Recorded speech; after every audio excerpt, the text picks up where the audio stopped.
안녕하세요. 일하는 개미TV 일개미입니다. 오늘은 금리, 환율, 주가 간의 관계를 제가 감히 저 영상을 찍으려고 합니다. 예, 앞에 감히를 붙인 이유는 뭐냐면 이 금리, 환율, 주가는 사실 이 세 개의 관계는 정말 간단하지가 않아요. 정말 수많은 변수가 있고 이거를 저 같은 이런 초짜들은 자세히 설명할 수도 없고요. 이거를 어떤 전문가분이 정말 자세하게 설명하려고 한다고 쳐도 정말 두꺼운 책으로 한 거는 나올 수 있는 그런 주제입니다. 그렇기 때문에 제가 앞에 감이라는 말을 붙였긴 한데 그래도 요즘 이제 파월 형님께서 저 금리 얘기하고 그것 때문에 우리의 환율이 왔다 갔다 하고 그러고 인해 주가가 출렁거리고 있기 때문에 이 얘기를 안 짚고 넘어갈 수가 없다라고 개인적으로 생각을 했어요. 왜 특히나 이 얘기를 왜 하냐면 제가 지난주에 이 얘기했죠. 한국과 미국의 이제 기준금리가 이런데 파월 형님이 예전에 뭐 미국 청문회에 나가서 마치 여기서 0.5를 올리고 막 할 것처럼 막 얘기를 하니까 투자자들이 야 이번엔 진짜 0.5 올릴 것 같아. 그리고 금리 상단도 이제 5%대가 아니고 6%대가 될 것 같아. 그러면은 우리나라 금리 차가 꽤 많이 나기 때문에 이거 정말 심각한데? 라고 생각을 했는데 그 실리콘밸리 뱅크 이런 사건들이 터지면서 얼마 못 올렸죠. 0.25 올렸고 앞으로도 뭐 올려봤자 0.25밖에 안 될 것 같아 라는 생각을 하면서 물론 그래도 금리차가 큽니다. 금리차가 크지만 예상했던 것보다는 얼마 안 올릴 차이가 안 날 것 같아 라는 이제 투자들이 예상을 하면서 환율이 내려가고 그로 인해서 외국인의 이제 매수세가 유입이 됐다라는 얘기를 했었어요. 근데 이 얘기를 들은 이제 저의 이제 지인들 께서 몇 분이 얘기했습니다. 야, 이 개미야. 뭔 얘기하는지 하나도 모르겠어.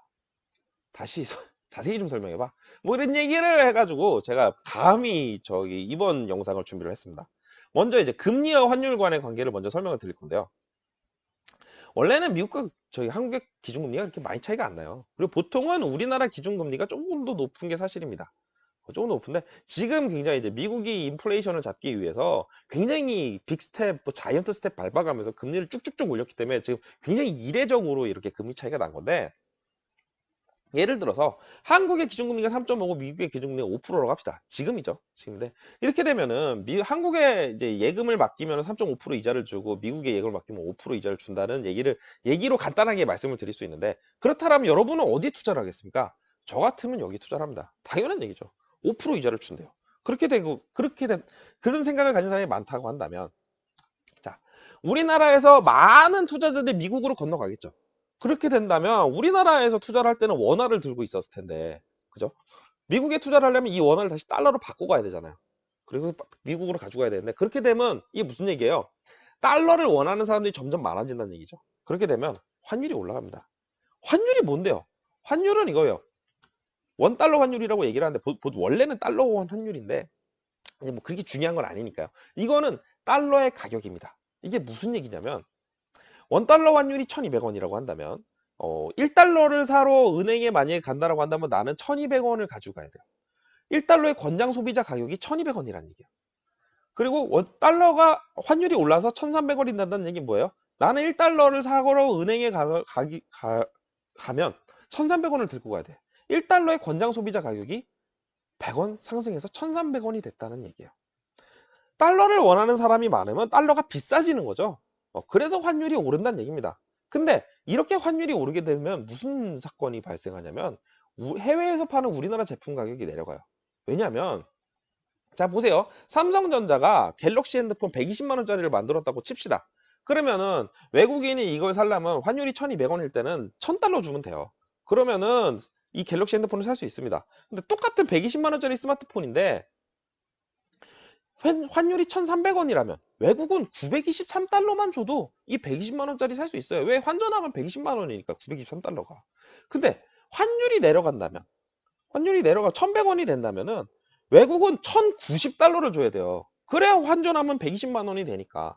자, 이렇게 되니까 환율이 올라가게 되면 우리나라 제품 가격이 외국에서 다 자동으로 가격이 내려가게 됩니다. 그렇게 되면 우리나라 제품의 매력이 어떻게 돼요? 올라가죠. 그렇게 되면 더 많이 팝니다. 더 많이 팔아서 무역 수지가 흑자가 돼요. 무슨 얘기냐면 우리나라가 외국에 쓰는 돈보다 벌어오는 돈이 더 많아진다는 얘기예요. 자, 그렇게 되면 이게 달러가 우리나라로 왔어요. 그러면은 우리나라 이 기업들은 이 돈을 어떻게 해야 돼요? 세금도 내야 되고 뭐 월급도 줘야 되고 하는데 달러로 줄 수 없잖아요. 자, 그러면 원화로 환전을 해야 돼요. 자, 아까는 달러를 원하는 사람들이 많았는데 이렇게 되면 기업들이 원화를 자꾸 원해요. 그렇게 되면 환율이 내려갑니다. 자, 굉장히 복잡하게 얘기를 했고 이거 말고도 변수가 많긴 한데 결국 무슨 얘기냐면 달러가 한국에서 미국으로 갈 일이 많아져요. 그렇게 되면 환율이 올라갑니다. 반대로 미국에서 한국으로 달러가 올 일이 많아져요. 그렇게 되면 환율이 내려갑니다. 그렇게 되면 이 무슨 얘기냐면 환율은 달러가 한국에서 미국으로 갈 이유와 미국에서 한국으로 올 이유 요 사이에 이 균형점 사이에서 환율이 결정된다는 얘기예요. 물론 아까 계속 말씀드리지만 이거 말고도 변수가 어마어마하게 많지만 정말 단순하게 말씀드리면 이렇게 된다는 얘기입니다. 자, 그러면 환율을 봤으니 자, 이걸 다시 한번 봐야죠. 미국의 기준금리가